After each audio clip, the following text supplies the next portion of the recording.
estive aqui falando também de bilinguismo, né? Dessa vez eu vou juntar mais algumas coisas, mais algumas pesquisas que foram feitas e um outro assunto que eu sugeri, que eu acho que é muito interessante para todos nós, é sobre a terceira cultura, né? Que todos nós somos aqui, uma terceira cultura. O que é isso? Não é...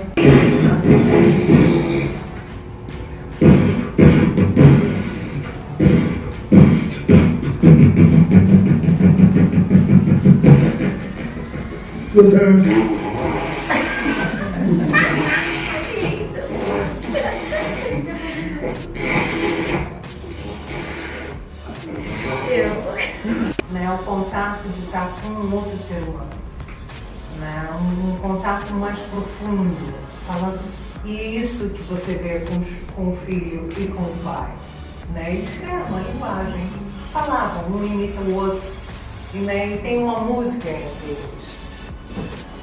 O cérebro seria como uma tecla de piano, né? Ali são o que a gente vai aprender. E tem uma parte que é referente ao que a gente ouve e aquela parte, quando a gente nasce, é completamente aberta. Então, uma criança, se ela for japonesa e levar para o Brasil, né, ela vai aprender perfeitamente o português, mesmo que ela seja japonesa, e vice-versa. Porém, aquela criança que foi para o Brasil e não ouviu nunca japonês, né, essa parte que era dos sons da língua japonesa vão ser fechados. Então, se por acaso no final ela aprender japonês, ela nunca vai falar como japonês, porque a parte do cérebro foi fechada. Vocês entendem mais ou menos? Ah? É como eu aprendi grego mais tarde, né? Eu tinha, assim, na escola, aprendendo, né, inglês, francês, então a minha tendência é a língua latina, porém o grego, então eu posso morrer nesse país, mas o Rama nunca vai ser como o grego, não, porque eu não tenho isso. Não, essa parte do meu cérebro foi fechada, eu posso pronunciar, eu posso tentar, eu faço exercícios com minha língua, né, com respiração, mas o meu sotaque vai ser sempre parecido. Uma criança, não. E nenhuma criança de 6 meses, é incrível. A gente, estudos mostram que ela entende exatamente, né, o som de uma língua grega e de uma portuguesa. E são sons completamente diferentes, né? E ela reconhece a diferença. Então, né, o atraso na fala, ou confusão na comunicação. Isso que muita gente diz, né? E eu ouvi muito disso quando eu falava com meu filho em português. Não. E até de escolas, até nas escolas me falam isso. E até hoje, que meu filho tem 9 anos, eles falam isso. Porém, né, nos Estados Unidos, que é o bilinguismo, é uma coisa que acontece muito, né? Principalmente entre inglês e espanhol, né? Então existe uma organização que estuda há anos sobre bilinguismo. E as pesquisas mostram que o bilinguismo não causa nenhum atraso na fala ou na aprendizagem de uma língua. É mais ou menos a mesma coisa. A diferença é que algumas crianças falam um pouco mais cedo do que as outras. Isso é normal. Elas falam 1 ou 2 ou 3 línguas.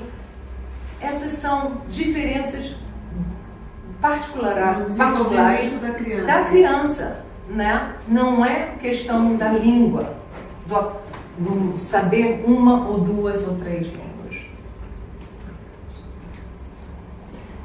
Uma outra pessoa do Petito encontrou que as crianças expostas a uma segunda língua começam a falar primeiras palavras e aprender ao mesmo tempo que uma outra criança que fala em uma língua só. Outras coisas dá essa possibilidade, né? O cérebro é uma coisa maravilhosa que nós temos. Ele pode diminuir, pode aumentar. E nesse caso, ele aumenta de volume. Né? A coisa maravilhosa do ser humano e do cérebro, isso não quer dizer que acabou. Se a gente não falou uma segunda língua, não introduziu uma segunda língua para o filho, isso não quer dizer, passou, já passou de 3 anos, eu não posso introduzir. Não é assim.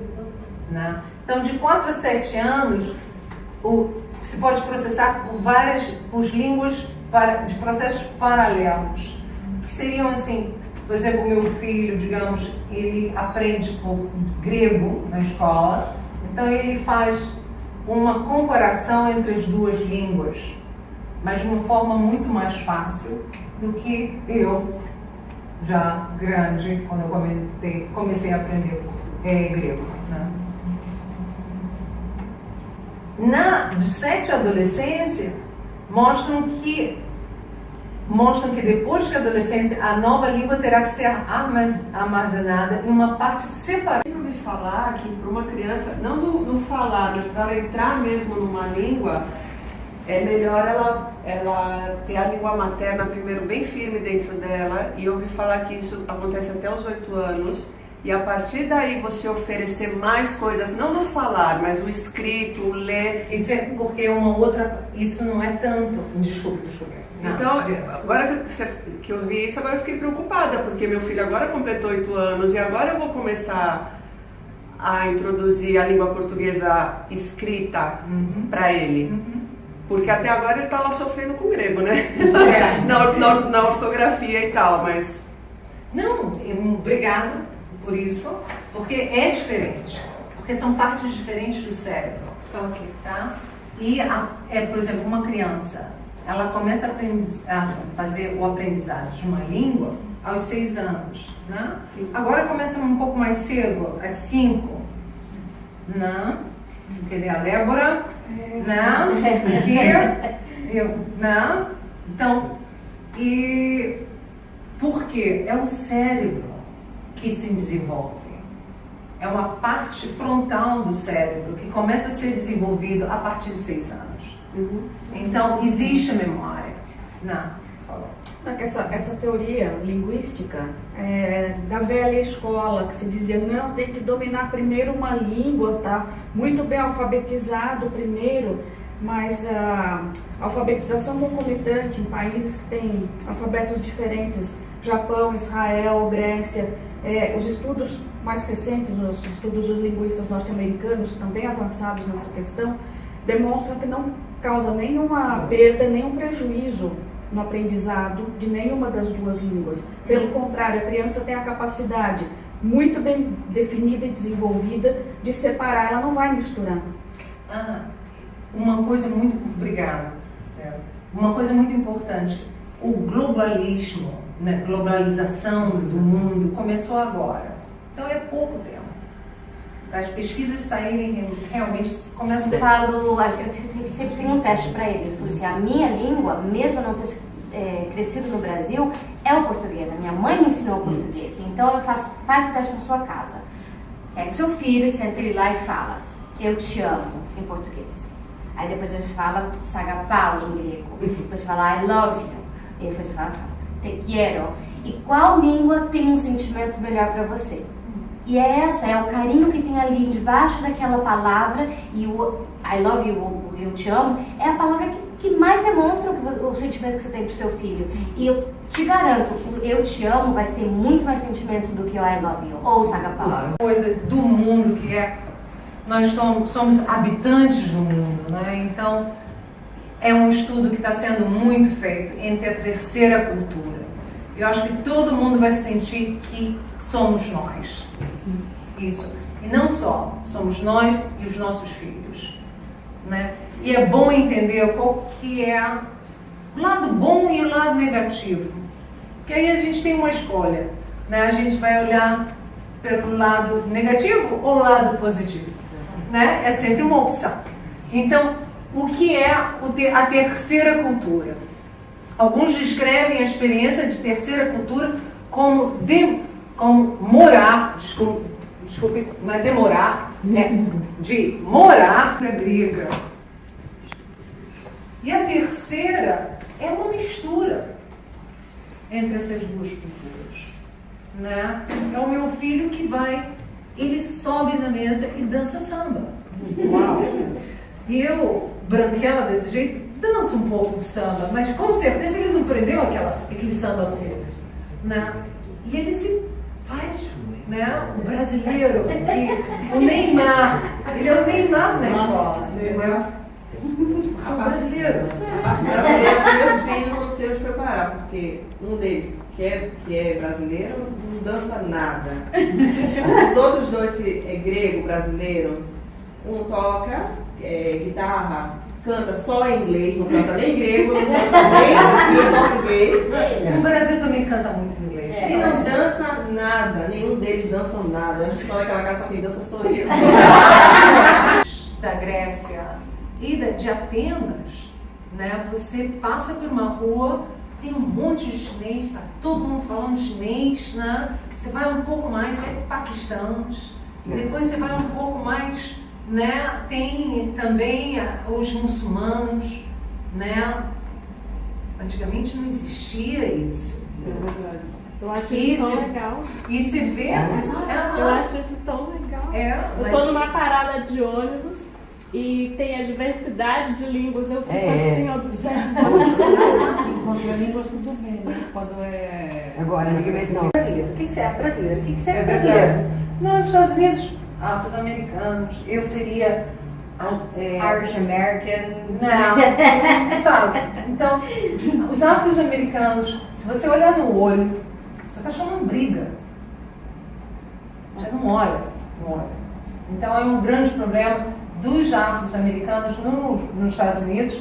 Agora, quando eles vão procurar, fazem pesquisas para trabalho, se a companhia for uma companhia que tem conhecimento sobre diferenças culturais, vai botar a pessoa que vai fazer a entrevista seja também afro-americana.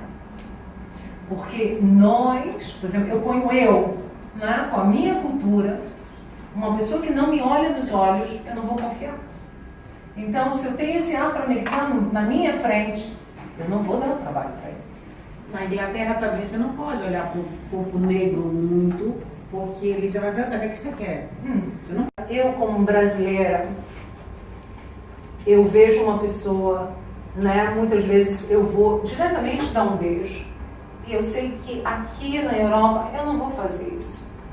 E também, eu bilíngue, né, no Brasil. E depois eu fui trabalhar numa empresa que era de um dos dois lados, quer dizer, minha mãe é francesa, meu pai é brasileiro. Fui trabalhar numa empresa francesa no Brasil. Uhum. Então, eu via os dois lados. E os dois lados se sentiam confortáveis para falar coisas que eu entendia, os dois lados. E depois, mas é uma empresa multinacional que tem interesses né? E aí tem essa questão da pátria também, né? Que você tem esse conflito de... O que amar. Exatamente. E valores. É bem complicado. Não? Esse problema também é relacionado em crise de identidade. Você não sabe exatamente quem é depois de um tempo.